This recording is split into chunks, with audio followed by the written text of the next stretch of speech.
పితా పుత్ర పవిత్రాత్మ నామమున ఆమెన్. యేసుక్రీస్తునందు ప్రియమైన సహోదరి సహోదరులారా, ఈ రోజున మనం ధ్యానించే అంశం అష్టభాగ్యాలు. ప్రియులారా, పాత నిబంధనలో 10 ఆజ్ఞలు చాలా ముఖ్యమైనవి, ప్రధానమైనటువంటివి. నూతన నిబంధనలో అష్టభాగ్యాలకి అదే ప్రాధాన్యత ఉన్నది. ప్రియులారా, మన 10 ఆజ్ఞలను చూసుకున్నట్లయితే 10 ఆజ్ఞలన్నీ కూడా వినటానికి కొంచెం నెగిటివ్గా కనపడతాయి. అవన్నీ కూడా డు నాట్స్ అంటే డోంట్స్ అంటారు కదా, అంటే చేయొద్దు. ఏం చేయొద్దు? అబద్ధాలు ఆడొద్దు, దొంగతనాలు చేయొద్దు, తర్వాత పరుల సొమ్మును ఆశించొద్దు, విగ్రహారాధన చేయొద్దు, తల్లిదండ్రులను గౌరవించు అని ఈ 10 ఆజ్ఞ ఎక్కువ శాతం మాత్రం డు నాట్ డూ దాట్, అది చేయొద్దు, ఇది చేయొద్దు, వద్దు వద్దు వద్దు అని 10 ఆజ్ఞలు చెప్తాయి. కానీ క్రొత్త నిబంధనలో అష్టభాగ్యాలు మాత్రం ఇది ఏం దీనత్వం కలిగి ఉండు, పశ్చాత్తాపపడు, వినయము కలిగి ఉండు, ఇదిగో హృదయ శుద్ధి కలిగి ఉండు, శాంతి కొరకు ప్రాకులాడు. అంటే మనం 10 ఆజ్ఞలని అష్టభాగ్యాలని పోల్చి చూస్తే 10 ఆజ్ఞలేమో వద్దు వద్దు వద్దు, చేయొద్దు, దొంగతనం చేయొద్దు, అబద్ధం ఆడొద్దు, పాపం వద్దు వద్దు, do not do that. So ఈ మోస్ట్లీ డోంట్స్ అనమాట పాత నిబంధనలో 10 ఆజ్ఞలు. అష్టభాగ్యాలు మాత్రం చాలా పాజిటివ్ అంటే ఇదిగో దీనత్వం కలిగి ఉండు, ఇదిగో పరిశుద్ధత కలిగి ఉండు అని చెబుతూ ఉంటాయి. ఈ రెండింటికి ఒక పోలిక ఏంటంటే 10 ఆజ్ఞలకి అష్టభాగ్యాలకి ఈ యొక్క 10 ఆజ్ఞలు ఒక పర్వతం మీద ఇవ్వబడినవి. సీనాయి శిఖరంపై మోషే ద్వారా దేవుడు 10 ఆజ్ఞలు ఇచ్చాడు. నూతన నిబంధనలో ఇక్కడ కూడా ఒక పర్వతం ఎక్కారు యేసు ప్రభు. మత్తయి శుభవార్త 5వ అధ్యాయం 1వ వచనం చూస్తే, యేసు ఆ జన సమూహమును చూచి పర్వతమును ఎక్కి కూర్చుండెను. Praise the lord. ఆ పాత నిబంధనలో 10 ఆజ్ఞలు ఒక పర్వతం మీద ఇచ్చారు. ఈ అష్టభాగ్యాలు కూడా ప్రభు ఒక పర్వతం మీద కూర్చొని అష్టభాగ్యాలు ఇస్తూ ఉన్నారు. సరే, ఎక్కువ టైం అవుతుంది కాబట్టి వాక్యంలోకి వెళ్దాం ప్రియులారా. ఇక్కడ 3వ వచనంలో దీనాత్ములు ధన్యులు దైవరాజ్యము వారిది. Praise the lord. దీనాత్ములు ధన్యులు దైవరాజ్యము వారిది. ఇక్కడ చూసారా ప్రియులారా, దీనాత్ములు ధన్యులు అన్నారు. వాళ్ళకు వచ్చే ఫలితం ఏంటమ్మా? దైవరాజ్యం వాళ్ళకు వచ్చే ఫలితం. అంటే ఇక్కడ ఒక కండిషన్ చెప్తున్నారు. ఆ కండిషన్ నువ్వు పాటిస్తే దేవుడు నీకు గొప్ప బహుమతిని ఇస్తున్నారు. ఇక్కడ కండిషన్ ఏంటి? దీనత్వము నువ్వు కలిగి ఉండాలి. You should have poverty before God, you should have humility before God. దీనాత్ములు ధన్యులు దైవరాజ్యం వారిది. ఇప్పుడు అసలు ఏంటి దీనత్వం అంటే ఏంటి అని మీకు ప్రశ్న వేసాను అనుకోండి. మీలో చాలామంది చెప్తారు, ఫాదర్ గారండి దీనత్వం అంటే తగ్గించుకొని ఉండాలి అంటారు. ఎక్కడ తగ్గించుకొని ఉండాలి, ఎప్పుడు తగ్గించుకొని ఉండాలి అని ప్రశ్న వస్తుంది. అప్పుడు చాలామంది ఈ దీనాత్ములు ధన్యులు అన్నదాన్ని వినమ్రులు ధన్యులు అన్నదాంతో ఒకటే కన్ఫ్యూజ్ అయిపోతారు. దీనత్వం వేరు, వినయం వేరు. ఏంటి ఫాదర్ తేడా అని మీరు నన్ను అడిగారు అనుకోండి. మొట్టమొదటి దీనాత్ములు ధన్యులు అంటే ప్రియులారా, ఈ యొక్క దీనత్వం అంటే ఈ దీనత్వం దేవుని ఎదుట దీనత్వం. మొట్టమొదటి అంతకుముందు నేను 2010లో నేను మొట్టమొదటిగా ఫాదర్ అయినప్పుడు నాకు ఈ తేడా అర్థం కాల. దీనత్వానికి వినమ్రానికి తేడా ఏంటి నాకు తెలియలా. So the difference between first beatitude and third beatitude I did not understand. ఏంటి ఇక్కడ దీనత్వం అంటున్నారు, వినయం అంటున్నారు. దీనత్వం వినయం ఒకటే కదా అని అనుకునేవాడిని. కానీ రాను చదువుతుంటే మరి ముఖ్యంగా నేను ఈ యొక్క దీనాత్ములు ధన్యులు దైవరాజ్యం వారిది అన్నదాన్ని 3 భాషల్లో పోల్చి చూశాను. ఇప్పుడు నేను జర్మనీలో పనిచేస్తున్నా కాబట్టి జర్మన్ ట్రాన్స్లేషన్ ఇంకా బాగుంది ఈ యొక్క విషయంలో. తెలుగులో దీనాత్ములు ధన్యులు దైవరాజ్యం అన్నాము. ఇంగ్లీష్లో ఏమన్నారు? Blessed are the poor in spirit for theirs is the kingdom of God. అంటే ఆత్మలో దీనత్వం కలిగిన వారు ధన్యులు, theirs is the kingdom of God అన్నారు. అదే జర్మన్ భాషలో ఏమన్నారంటే సేలిక్ ది ఆర్మ్ జిండ్ ఫోర్ గాట్, దెన్ ఇన్నెన్ గెహ్యోట్ దస్ హిమ్మెల్ రైహ్ అన్నారు జర్మన్లో. అంటే అక్కడే ఉన్నారంటే దేవుని ఎదుట తగ్గి ఉన్నవాడు ధన్యుడు. Praise the Lord. మనుషుల దగ్గర కాదు ఇక్కడ. ఈ యొక్క ఫస్ట్ పాయింట్ చెప్పేది ఏంటంటే నువ్వు దేవుని ఎదుట తగ్గి ఉంటే నువ్వు ధన్యుడివి. మీరు అనొచ్చు, ఫాదర్ గారండి అందరూ దేవుడి దగ్గర తగ్గే ఉంటారు కదండి అంటే, నో, కొంతమంది ఉండరు. కొంతమంది గర్వంగా ఉంటారు, అహంకారంగా ఉండేవాళ్ళు ఉంటారు, కొంతమంది దేవుని లెక్క చేయని వాళ్ళు కూడా ఉంటారు. ఉదాహరణకి ప్రియులారా, ఇక్కడ దీనాత్ములు ధన్యులంటే ఎవరైతే దేవుని సన్నిధిలో మోకరించి, యేసయ్యా నీ వల్ల నేను ఈ స్థితిలో ఉన్నాను, ఓ దేవా నీ వల్ల నేను మంచి ఆరోగ్యంగా కలిగి జీవిస్తున్నాను, నీ వల్ల నాకు మంచి ఉద్యోగం వచ్చింది, నీ వల్ల మా కుటుంబం అంతా కూడా ఇదిగో 3 పూట్ల మేము తినగలుగుతున్నాం, ఆరోగ్యంగా ఉంటున్నాం, అందరితో చక్కగా ఉంటున్నాం, ఇదంతా నీ కృపే ప్రభువా అని ఎవరైతే దేవుని ఎదుట మోకరించి ఆ క్రెడిట్ దేవునికి ఇస్తారో, ఎవరైతే ఎక్నాలజీ చేస్తారో వారు ధన్యులు. మరో మాటలో చెప్పాలంటే, ఓ యేసయ్యా నా జీవనాధారం నువ్వే, ఓ ప్రభువా నా జీవితం నీ చేతిలో ఉంది, నా క్రెడిట్ కార్డు నువ్వే, నా రేషన్ కార్డు నువ్వే, నువ్వు లేకపోతే నేను లేనయ్యా, నా సర్వం నువ్వే ప్రభువా అని ఎవరైతే దేవుని ఎదుట మోకరించి ఆ యొక్క ఘనత, ఆ మహిమ దేవునికి చెల్లిస్తారో వారు ధన్యులు. ఒక పాట కూడా ఉంది కదా, నీ మాట చాలయ్యా, నీ చూపు చాలయ్యా, నీ తోడు చాలయ్యా, నీ నీడ చాలయ్యా, యేసయ్యా నువ్వు ఉంటే నాకు చాలయ్యా అని ఎవరైతే అంటారో వారు ధన్యులు. ప్రియులారా, నేను చెప్పినట్లుగా కొంతమంది ఉండరు. ప్రభువే చెప్పారు లూకా శుభవార్తలో ఒక ఉపమానం. ఒక రైతుకి సమృద్ధిగా పంటలు పండినవి. లూకా శుభవార్త మీరు చూడవలసినటువంటి అధ్యాయం ఏంటంటే 12వ అధ్యాయములో ప్రభు లోబివాని ఉపమానం ఒకటి చెప్పారు. ఓ రైతుకి పంట పండింది. ఆ రైతు మామూలుగా పంట పండినప్పుడు ఏం చేయాలి, దేవా నీకు వందనాలు స్తోత్రాలు, థ్యాంక్ యూ లార్డ్ నాకు మంచి పంట ఇచ్చావు వందనాలు అన్నాడంటే అనలా, దేవుని మర్చిపోయాడు. ఒక్క మాట కూడా వందనం థ్యాంక్ యూ ప్రభువా కృతజ్ఞతలు దేవా అని అనలా, దేవుణ్ణి కంప్లీట్గా మర్చిపోయి నా ఆత్మమా తినుము తాగుము సుఖించుము అంటే దేవుడు అన్నాడు, ఓరి అవివేకి, ఓరి మూర్ఖుడా ఈ రాత్రికే నీ ప్రాణాలు తీసేస్తా అన్నాడు. లోకా శుభవార్త 12వ అధ్యాయము 20వ వచనంలో. అక్కడ ఈ రైతు దేవుణ్ణి మర్చిపోయాడు, వందనాలు చెప్పలా. యేసయ్య ఏమంటున్నారు, దేనాత్ములు ధన్యులు దైవరాజ్యము వారిదంటే ఎవరైతే దేవుణ్ణి గుర్తుపెట్టుకొని దేవునికి వందనాలు చెప్తారో, దేవునికి ఇవ్వవలసినటువంటి ఆ మర్యాదను ఇస్తారో, దేవుని దగ్గర ఎవరైతే కృతజ్ఞత చూపిస్తారో, those who are grateful to God, those who show gratitude to God, those who acknowledge God that He is the source of life, మన జీవనాధారం దేవుడే అని ఎవరైతే గుర్తిస్తారో వారు ధన్యులు అని ఈ యొక్క మొట్టమొదటి అష్టభాగ్యం మనకు చెబుతుంది. ప్రియులారా, రెండవ అష్టభాగ్యం మనం చూసుకున్నట్లయితే శోకార్తులు ధన్యులు వారు ఓదార్పబడుదురు. Blessed are those who mourn అంటే శోకార్తులు అంటే బాధపడే బాధితులు ధన్యులు, దుఃఖపడేవారు ధన్యులు.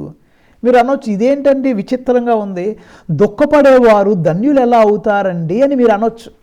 తప్పేం లేదు, మీరు అనొచ్చు ఏంటంటే దుఃఖపడేవాళ్ళు ధన్యులు ఎలా అవుతారు. అసలు ప్రభు ఇక్కడ దేని గురించి మాట్లాడుతున్నారు? మనం లోతుగా ఈ వాక్యాన్ని పరిశీలిస్తే ప్రియులరా, దుఃఖపడతామంటే నువ్వేదో ట్రైన్ మిస్ అయితే దుఃఖపడ్డావు నువ్వు ధన్యుడు అని కాదు, నువ్వేదో పోగొట్టుకున్నావు, నీ పర్స్ పోయింది, డబ్బులు పోయినాయి, బాధపడుతున్నావు అప్పుడు నువ్వు ధన్యుడు అనుకుంటే పొరపాటు. అది కాదు ప్రభు చెప్పేది. ప్రభు చెప్పే దుఃఖం ఏంటంటే నువ్వు తప్పు చేసినప్పుడు, తెలుసో తెలియకో తప్పు చేసినప్పుడు ఆ తప్పును తెలుసుకొని పశ్చాత్తాపపడితే నీవు ధన్యుడివి అని దేవుని వాక్యం చెప్తుంది. ప్రియులారా, మీరు అనొచ్చు ఫాదర్ గారిని అందరూ తప్పు చేస్తే పశ్చాత్తాపడతారు కదా. నో, కొందరు పశ్చాత్తాప పడరు. కొంతమందికి వారు తప్పు చేశారు అన్న విషయం కూడా తెలియదు. So sad. కొంతమందికి దున్నపోతు మీద నీళ్లు పోసినట్లే, నీళ్లు పోస్తే నీళ్ళు కింద కారిపోతాయి కదా, జారిపోతాయి కదా, వాళ్ళకు కూడా కొంతమంది అందే. అందరూ దుఃఖపడరు, కొంతమంది మాత్రమే దుఃఖపడతారు ప్రియులారా. మన మన మన స్వభావాలు ఎలా ఉంటాయంటే, కొంతమంది ఏమో గొర్రెపిల్ల లాంటి స్వభావాలు కలిగి ఉంటారు, కొంతమంది ఏమో పందిపిల్ల లాంటి స్వభావాలు కలిగి ఉంటారు. ఈ గొర్రెపిల్ల స్వభావం కలిగినటువంటి వ్యక్తులు బురదగుంట్లో పడినప్పుడు, అయ్యో నేను దారి తప్పాను, నా కాపరికి దూరంగా ఉన్నాను, నేను పెడత్రోవలో ఉన్నాను, తప్పులో జీవిస్తున్నాను, ఈ మురికి నీరులో నేను ఉండలేను అని ఆ గొర్రె పిల్ల అరుస్తుంది, కేకలు వేస్తుంది. కానీ పందిపిల్ల బురదలో పడినప్పుడు ఇంకా సంతోషిస్తుంది, దొరలాడుతుంది అటు ఇటు, ఆ మురికి నీరే మింగి మళ్ళా ఆ మురికి నీరే ఊస్తూ ఉంటుంది. ఆ యొక్క దుర్గంధమైన మురికి ఆ పందికి సెంటు కొట్టినట్టు ఉంటుంది. మన స్వభావాలు కూడా అంతే. అందరూ పశ్చాత్తాపపడరు, కానీ దేవుని వాక్యం చెబుతుంది, శోకార్తులు ధన్యులు, వారు ఓదార్పబడుదురు. చూసారా, మీరు శోకార్తులు, మీరు దుఃఖపడితే, పశ్చాత్తాపపడితే మీరు ధన్యులు. ప్రియులారా, ఒక తల్లి నాకు ఇది గుర్తొస్తుంది, శోకార్తులు ధన్యులు అంటే పునీత మోనికమ్మ గారు నాకు గుర్తుకొస్తున్నారు. ఆ మోనికమ్మ గారు దుఃఖపడుతూ తన కుమారుడైనటువంటి అగస్టీను కొరకు ప్రార్థన చేశారు. ఆ తల్లి ప్రార్థన వల్ల పాపములో జీవిస్తున్నటువంటి అగస్టీను గారు పశ్చాత్తాపపడ్డారు, మారు మనసు పొందాడు, నూతన జీవితం అవలంబించాడు. ఈ పునీత మోనికమ్మ గారు తన కొడుకుని తన ప్రార్థన ద్వారా మార్చింది. ప్రియులారా, కన్నతల్లి ప్రార్థన ఎంతో బలవంతమైనది, కన్నతల్లి ప్రార్థన శక్తివంతమైనది. దేవుడు ఆ ప్రార్థనను ఆలకిస్తాడు. ఈ యొక్క తల్లి మోనికమ్మ బాధపడుతూ, దుఃఖపడుతూ, పశ్చాత్తాపడుతూ తన పాపములో జీవిస్తున్న తన కుమారుడి కొరకు ప్రార్థన చేసినప్పుడు దేవుడు ఆ ప్రార్థనను ఆలకించాడు. తన కుమారుని కూడా ఒక పునీతుడిని చేశారు. పునీత మోనికమ్మ తన కుమారుడి కొరకే కాదండి, తన భర్త కొరకు కూడా ప్రార్థించింది, కన్నీరు కార్చింది, దుఃఖపడింది. దేవుడు ఆ భర్తకు కూడా మారు మనసు దయచేశాడు. Praise the lord. కాబట్టి ప్రియులారా, శోకార్తులు ధన్యులు, those who repent are the blessed ones for the mistakes they committed, for the faults they have done. If they repent they are blessed. ఇక్కడ కూడా చూసారా, కండిషన్ ఏంటి? నువ్వు దుఃఖపడాలి, పశ్చాత్తాపడాలి చేసిన తప్పుకి. అప్పుడు నీకు వచ్చే ఫలితం ఏంటి? ఇదిగో దేవుడే వచ్చి నిన్ను ఓదారుస్తాడు. మూడవ అష్టభాగ్యం ప్రియులారా, వినమ్రులు ధన్యులు, వారు భూమికి వారసులగుదురు. వినమ్రత, ఇందాకన్నాను, దీనత్వం అనేది దేవుని ఎదుట, వినమ్రత అనేది మనుషులు ఎదుట. తేడా గమనించారు కదా? నాకు ఈ తేడా తెలియల 10 సంవత్సరాల క్రితం. సో దీనత్వం అనేది దేవుని వద్ద, వినమ్రత అనేది మనుష్యుల దగ్గర. ప్రియులారా, ఎవరైతే వినయం కలిగి జీవిస్తారో వారు భూమికి వారసులవుతారు అని దేవుని వాక్యం సెలవిస్తుంది. ప్రియులారా, వినయం అంటే మనలో అహంకారం ఉండకూడదు, గర్వం ఉండకూడదు, నేనేంటి నాకేంటని కాలర్ ఎగరేయకూడదు. ఎంత ఉన్నా అణిగి ఉండేవారు, పెద్దలకు ఇవ్వాల్సిన గౌరవం ఇచ్చేవాళ్ళు, తమ యొక్క లిమిటేషన్స్ని గుర్తుంచుకునేవారు, వారు ధన్యులు. నీ జీవితంలో ప్రియమైన దేవుని బిడ్డ, నీకు వినయము కలిగి నువ్వు జీవిస్తున్నావా?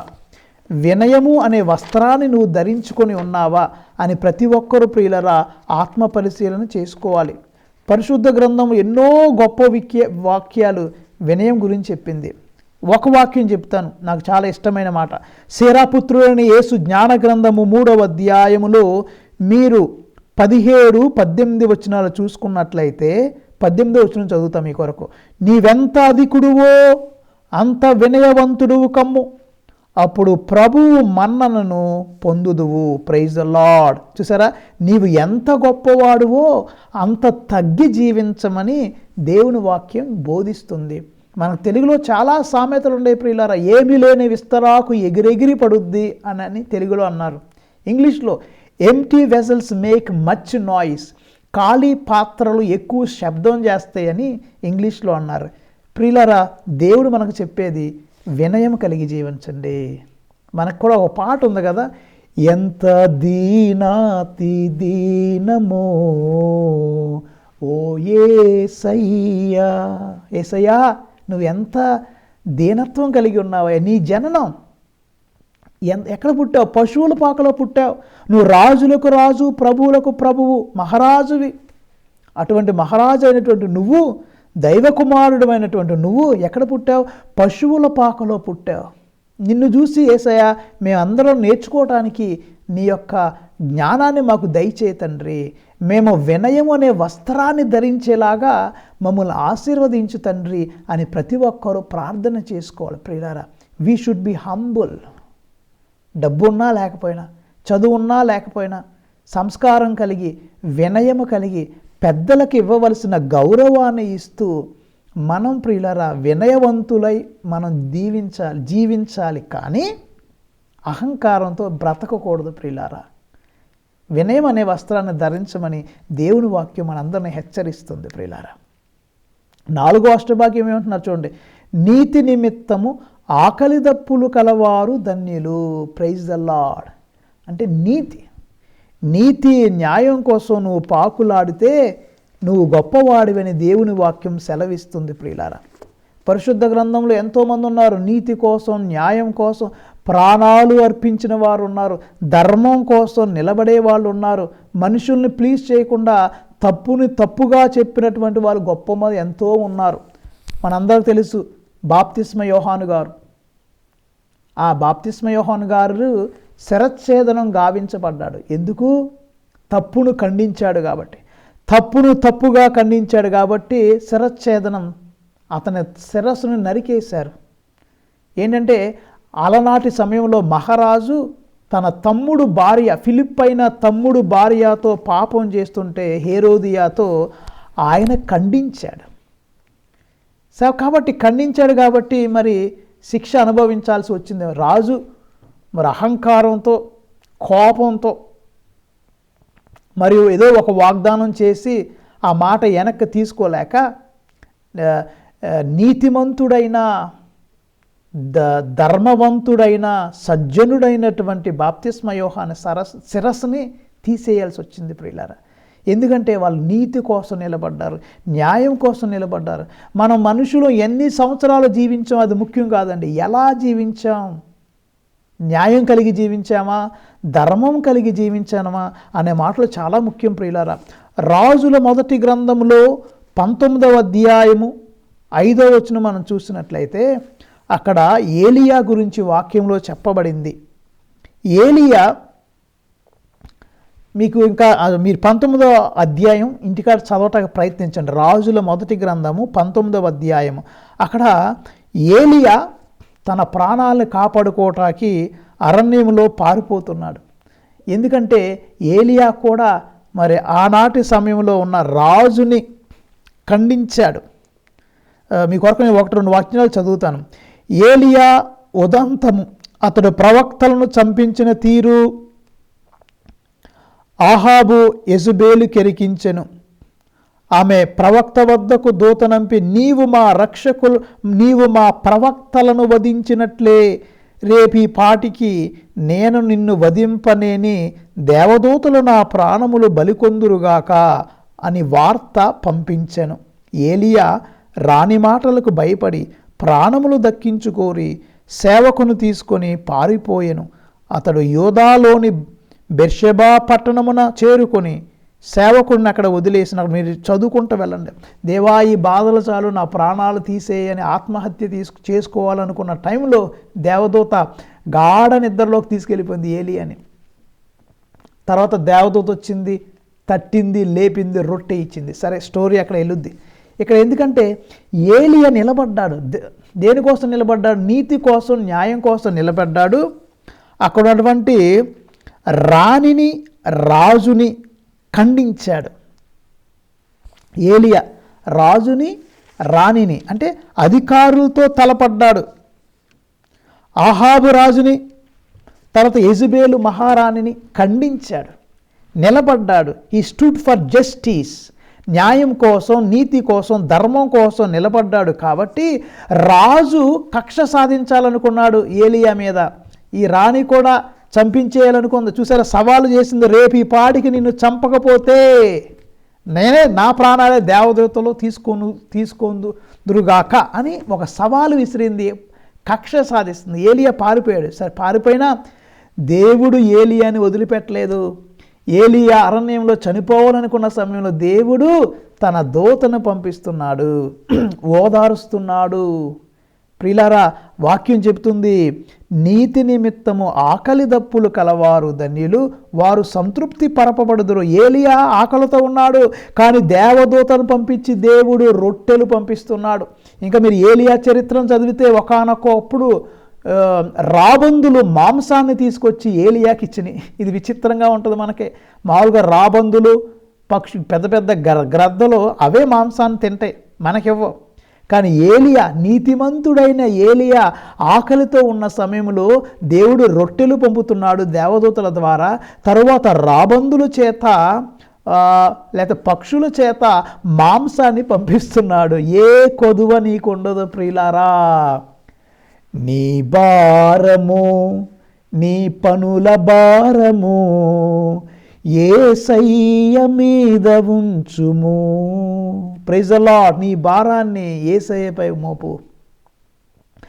దైవజనుడు ఏలియా ప్రార్థించగా దేవదూత దిగి వచ్చి దీవించెను ఆశీర్వదించెను. దైవజనుడు ఏలియా ప్రార్థించగా కాకులతో రొట్టెనిచ్చి పోషించెను. Praise the Lord. చాలా చరణాలు ఉన్నాయి. దేవదూత ఆహారం తెచ్చింది, కాకులు తెచ్చినాయి, దీవించింది, తట్టింది, నిద్ర లేపింది. సరే, ఇది చాలా మంచి పాట. సరే, పాటే చాలా టైం పట్టుద్ది. మళ్ళా వాక్యం చూద్దాం. ఇక్కడ నేర్చుకోవాల్సిన విషయం ప్రియులారా, నీతి నిమిత్తము ఆకలి దప్పులు కలవారు ధన్యులు, వారు సంతృప్తి పరపబడతారు. ఏలియాని దేవుడు తృప్తిపరిచాడు, ఆహారం తెచ్చాడు, పంపాడు, దేవదూత ద్వారా పంపాడు, కాకుల ద్వారా పంపాడు. మన జీవితంలో కూడా నీతి కలిగి జీవిస్తున్నామా అని మనం ఆత్మ పరిశీలన చేసుకోవాలి ప్రియమైన దేవుని బిడ్డలారా. తర్వాత అంటున్నారు, దయామయులు ధన్యులు, వారు దయను పొందుదురు. దయ. నాకు ఈ మాటలు వినంగానే మదర్ తెరీసా గారు గుర్తొస్తున్నారు. ఎంత మంచి పని మదర్ తెరీసా గారు చేశారు. ఎంతో జాలి, దయ, కనికరము కలిగి ఎంతోమంది అనాథలను, వికలాంగులను, వృద్ధులను, చనిపోయే స్థితిలో రోడ్ల మీద పడిపోయినటువంటి పెద్దలను అనేక మందిని ఆ యొక్క మదర్ తెరీసా గారు సేవ చేసింది ప్రియులారా. దేవుని ప్రేమను పంచింది. దయామయులు ధన్యులు, వారు దయను పొందుదురు. నీ జీవితంలో నువ్వు దయను కలిగి ఉంటున్నావా? కరుణ కలిగి జీవిస్తున్నావు. యేసు ప్రభుని దయామయుడు అంటారు, కరుణామయుడు అంటారు. ఆ దయ, ఆ కరుణ, ఆ జాలి మన జీవితంలో కూడా మనం కలిగి ఉంటున్నామా? చిన్న చిన్న మంచి పనులు చేయటానికి సిద్ధంగా ఉన్నామా అని ఆత్మ పరిశీలన చేసుకోవాలి ప్రియులారా. తర్వాత ప్రభు అంటున్నారు, హృదయ శుద్ధి కలవారు ధన్యులు, వారు దేవుని దర్శించెదరు. Praise the lord. నీ హృదయము శుద్ధి కలిగి ఉన్నదా? పునీత మరియ గొర్రెట్టి అమ్మగారు నాకు గుర్తొస్తున్నారు. పునీత మరియ గొర్రెట్టి గారు పవిత్రతకు, పరిశుద్ధతకు ఆమె ఒక గొప్ప ఉదాహరణ. తన పవిత్రతను కాపాడుకోవటానికి తన ప్రాణాలనే అర్పించినటువంటి గొప్ప పునీతురాలు మరియ గొర్రెట్టి గారు. మనము కూడా పరిశుద్ధత కొరకు ప్రాకులాడాలి ప్రియుల. హృదయ శుద్ధి. హృదయం చాలా ముఖ్యం. మనిషికి జరిగే అన్ని పనులు ఇక్కడుండే వస్తాయి. మన హృదయం దేనితో నింపబడి ఉందో అవన్నీ నోట్లో నుండి బయటకు వస్తాయి. అన్నిటికంటే ముఖ్యం నీ హృదయం పవిత్రంగా ఉండాలి. నీ హృదయం ఇక్కడ ఒక సీడీ ప్లేయర్, ఇది లేకపోతే ఇది ఒక సీడీ. నీ నోరు ఒక సౌండ్ బాక్స్. ఇక్కడ ఏ సీడీ అయితే ఆడుతుందో నీ నోట్లో నుండి ఆ మాటే వస్తుంది. ఇక్కడ ఏదో సినిమా పాటలు పెట్టి నోట్లో నుండి కదిలింది కరుణ రథం పాట రామంటే వస్తుందా? రాదు. ఇక్కడ ఏముందో నీ నోట్లో అదే వస్తుంది. అందుకే ప్రభు ఏమంటున్నారు, హృదయ శుద్ధి కలవారు. నీకు ఇక్కడ హృదయం శుద్ధిగా ఉంటే, పవిత్రంగా ఉంటే సమస్తము కూడా పవిత్రంగా ఉంటాయి. ప్రియులారా, మన వాక్యంలో కూడా చూడవచ్చు. సామెతల గ్రంథంలో హృదయం గురించి చాలా మంచి మాటలు ఉన్నాయండి.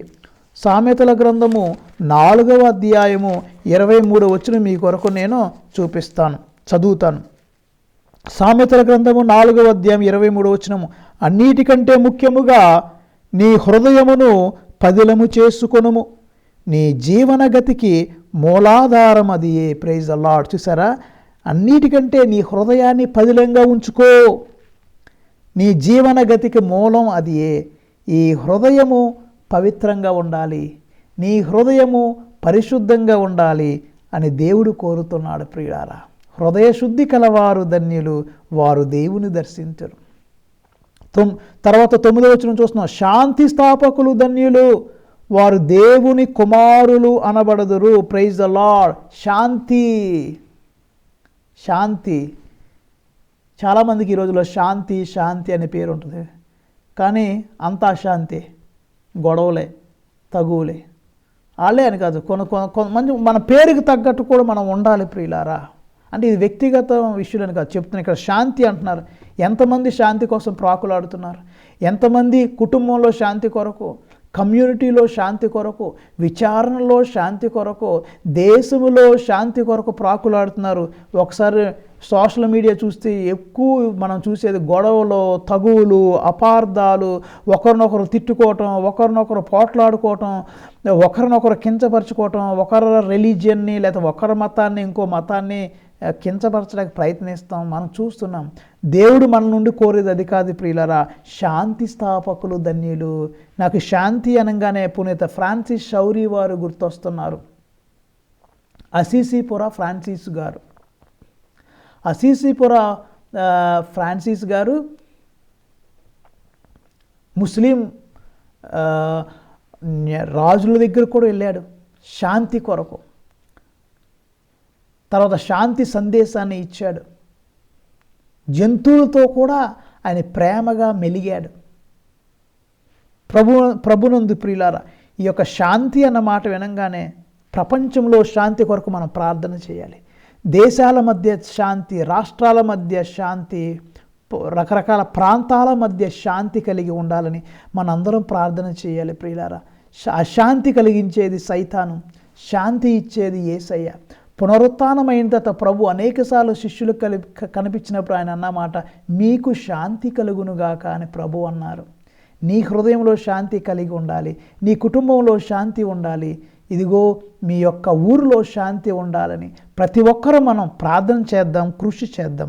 చివరిగా ప్రియులారా, ధర్మార్థము హింసితులు ధన్యులు, దైవరాజ్యము వారిది. ధర్మం కొరకు నువ్వు హింసించడానికి సిద్ధంగా ఉంటే నువ్వు ధన్యుడివి అని దేవుని వాక్యం చెప్తుంది. నా నిమిత్తము ప్రజలు మిమ్ము అవమానించినప్పుడు, హింసించినప్పుడు, నిందారోపణ గావించినప్పుడు మీరు ధన్యులు. దేవుని కొరకు నువ్వు ఒక మాట పడ్డావంటే నువ్వు ధన్యుడు ప్రియులారా. మీకు ముందు వెలసిన ప్రవక్తలను సైతము ప్రజలట్లే హింసించిరి. పరలోకములో మీకు గొప్ప బహుమానము కలదు, కావున మీరు ఆనందింపుడు, మహా ఆనందింపుడు. చూసారా ప్రియులారా, ఈ 8 అష్టభాగ్యాలు. మొట్టమొదటిది దేనాత్ములు ధన్యులంటే ఈ దీనత్వం దేవుని ఎదుట. శోకార్తులు ధన్యులంటే నువ్వు తప్పు చేసినప్పుడు, పాపం చేసినప్పుడు పశ్చాత్తాపపడితే నువ్వు ధన్యురాలివి. మూడోది వినమ్రులు ధన్యులు, ప్రజల ఎదుట వినమ్రత నువ్వు కలిగి ఉంటే నువ్వు ధన్యుడివని ప్రభువు అంటున్నాడు. నీతి నిమిత్తము ఆకలి దప్పులు, నువ్వు నీతి కోసం నిలబడితే, ధర్మం కోసం నిలబడితే నువ్వు ధన్యుడు అంటున్నారు. తర్వాత ఐదోది నువ్వు దయ కలిగి కరుణ కలిగి ఉంటే నువ్వు ధన్యుడు అని ప్రభువు అంటున్నారు. ఆరోది హృదయ శుద్ధి నీకు ఉంటే ఇదిగో నువ్వు ధన్యుడు అని ప్రభువు అంటున్నారు. ఏడోది శాంతి స్థాపనకు నువ్వు కృషి చేస్తే నువ్వు దేవుని కుమారుడు అనపడతావు. ఎనిమిదోది అదిగో ఆయన కోసం నువ్వు అవమానాలు పడితే నీవు ధన్యుడివి. ఈ అష్టభాగ్యాలు చెప్పాం కదా. ఫస్ట్ ఏమో ఒక కండిషన్ చెప్తున్నారు, ఆ కండిషన్ నువ్వు పాటిస్తే నీకు వచ్చే లాభం ప్రభువు చెప్తున్నారు. చెప్పాం కదా, కండిషన్ ఏంటి? దీనత్వం కలిగి ఉంటే. లాభం ఏంటి? దైవరాజ్యం. ఇదిగో కండిషన్ రెండో దాంట్లో పశ్చాత్తాపడితే లాభం ఏంటి? నువ్వు ఓదార్పు పొందుతావు. ఇదిగో కండిషన్ వినయం కలిగి ఉండు, అప్పుడు నీకు వచ్చే లాభం ఏంటి? నువ్వు భూమికి వారసుడు అవుతావు. కండిషన్ ఏంటి ఇక్కడ? నీతి కోసం ఆకలి దప్పులు కలిగి ఉండు, అది కండిషన్. అది నువ్వు పాటిస్తే దేవుడు నిన్ను సంతృప్తి పరుస్తాడు. తర్వాత 5వ దాంట్లో కండిషన్ ఏంటి? దయ కలిగి ఉండు. నీకు వచ్చే లాభం ఏంటి? దేవుడు నువ్వు కూడా దయను పొందుతావు. యేసయ్య చూడు సిలువలో మరణిస్తున్న టైంలో ఎంత దయ చూపించాడండి. పరాకాష్ట గెలిపింది ఆ దయ. తండ్రి వీరేమి చేయుచున్నారో వీరు ఎరుగరయ్యా, వీరిని క్షమించు. లోకా శుభవార్త 23వ అధ్యాయం 34వ వచనం. ఈ విధంగా ప్రియులారా ఒక కండిషన్ చెప్తున్నారు. ఆ కండిషన్ నువ్వు పాటిస్తే నీకు వచ్చే లాభం. స్కూల్లో టీచర్ పిల్లలకు చెప్తారు, పిల్లలారా మీరు డిసిప్లిన్గా ఉంటే, మంచి మార్కులు తెచ్చుకుంటే ఇక మీకు ఒక బహుమానం ఉంటుంది. కొన్నిసార్లు తల్లిదండ్రులు చెప్తారు స్కూల్కి వెళ్ళే పిల్లవాడిని, ఒరే నువ్వు బాగా చదివితే, నువ్వు అల్లరి చేయకుండా ఉంటే, డిసిప్లిన్గా ఉంటే నీకు ఒక సైకిల్ కొనిస్తా. ఇంకా పెద్దవాళ్ళు అయితే ఇదిగో నువ్వు డిసిప్లిన్గా ఉండి మంచి మార్కులు తెచ్చుకుంటే కంప్యూటర్ కొనిస్తా. ఇదిగో లేకపోతే నిన్ను ఒక 1 వీక్ ఎక్స్కర్షన్ పంపిస్తా, లేకపోతే నువ్వు మనిద్దరం ఫ్లైట్లో నిన్ను తీసుకెళ్తా అని ఒక ప్రైజ్ ఊరికనే ఎవరో ఆ విద్యార్థి కానీ పిల్లోడు కానీ కొన్ని విషయాలు చేస్తే దానికి మెచ్చుకొని తల్లిదండ్రులు అలా ఇస్తారు. దేవుడు కూడా మనల్ని మెచ్చుకోవటానికి సిద్ధంగా ఉన్నాడు. కానీ నువ్వు మంచి చేయటానికి నువ్వు సిద్ధంగా ఉన్నావా? సో ప్రతిదానికి మనకు జాబ్లో కూడా కొన్ని ఇన్సెంటివ్స్ ఉంటాయి. బాగా చేస్తే ఇన్సెంటివ్స్ అంటారు, ఇంకా జీతం పెంచుతారు, కొంచెం ఎక్కువ లాభాలు మనకి ఇవ్వటానికి సిద్ధంగా ఉంటారు.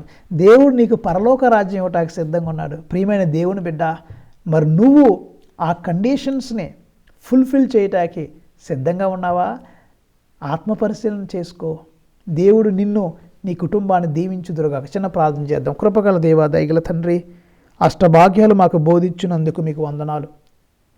మహాత్మా గాంధీ కూడా ఈ అష్టభాగ్యాలను చదివి ఎంతగానో ప్రేరేపణ చెందాడు. ప్రభువా, మా జీవితంలో మేము దయను కలిగి ఉండి నీతి కోసం, న్యాయం కోసం నిలబడుతూ, పశ్చాత్తాపడుతూ, దీనత్వం కలిగి, వినయము కలిగి, హృదయశుద్ధి కలిగి, శాంతి కొరకు తహతహలాడి పరితపించేవారుగా, నీకోసం అవమానాలు, ఇబ్బందులు పడడానికి సిద్ధంగా ఉండేవారులాగా మమ్మల్ని దీవించమని, శక్తిని, బలాన్ని దయచేయమని, ఈ వాక్యం వింటున్న ప్రతి ఒక్కరిని ఆశీర్వదించమని నజరేయుడైన యేసుక్రీస్తు నామములో అడిగి వేడుకొంచున్నాము తండ్రి, ఆమెన్. ప్రియులారా, మీలో ఎవరైనా మొట్టమొదటిగా ఈ ఛానల్ చూసినట్లయితే మీకు అవకాశం ఉంటే please subscribe this channel and share to many people. God bless you all. Amen.